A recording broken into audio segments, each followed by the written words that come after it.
ছিয়াশিতম জন্মবার্ষিকী এই মহতীভাবে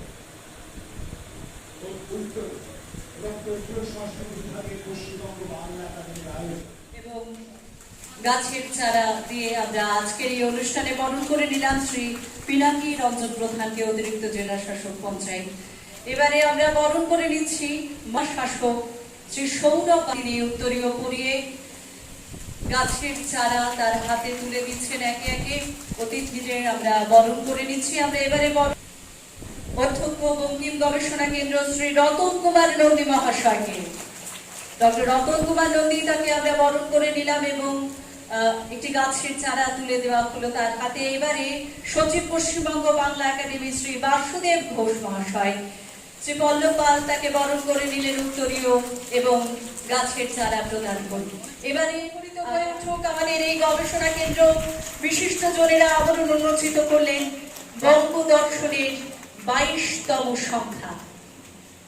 এই মুহূর্তে আজ আমাদের মঞ্চে উপস্থিত বিশিষ্ট জনেদের হাতে স্যার একটু ঢুকবেন ডান দিকে স্যার। মানিক স্যার একটু আসুন। হ্যাঁ স্যার ঠিক আছে যান।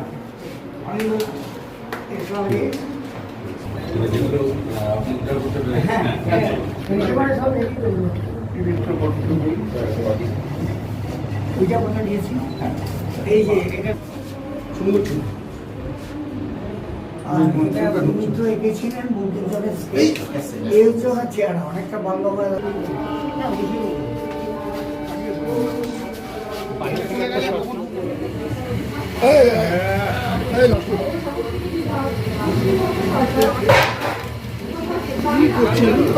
কি করছেন?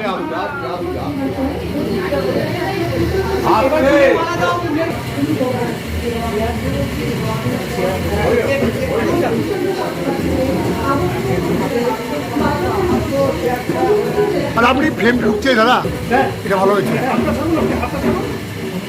এটা নিচে যাবে প্লিজ প্লিজ।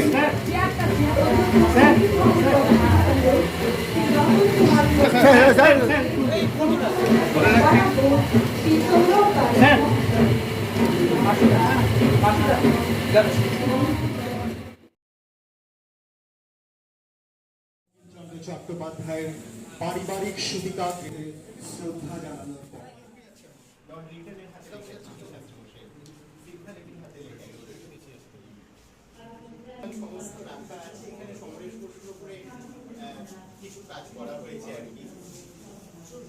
বঙ্কিমচন্দ্র জন্মেছিলেন 26শে জুন, সেদিন ছিল বাংলা 13ই আষাঢ়। এখন 26শে জুন 13ই আষাঢ় একসাথে কখনোই পড়ে না, খুব কদাচিৎ যদি কখনো পড়ে থাকে জানা নেই। সেই জন্য আমরা নৈহাটিবাসী রবীন্দ্রনাথের জন্মদিন যেমন 25শে আগস্ট বৈশাখ পালন করা হয়, তেমনি 13ই আষাঢ় আমরা পালন করি। এখন পশ্চিমবঙ্গ সরকারের একটা আছে, লিস্ট আছে, ক্যালেন্ডার, কবে কোন মনীষীর জন্মদিন, তারা ইংরেজি ডেটটা পালন করেছেন। আমরাও সেটাকে মান্যতা দিই, কারণ 26 তারিখে জন্মের নিয়ে এটা কোনো বিতর্ক নয়। আর 13ই আষাঢ় যেহেতু নৈহাটিবাসীর সাধারণ লোকজন করে, আমরা 13 তারিখেও করব।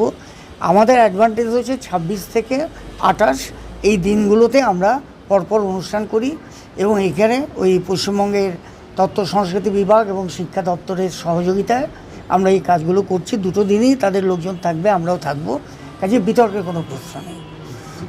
ঠিক আছে।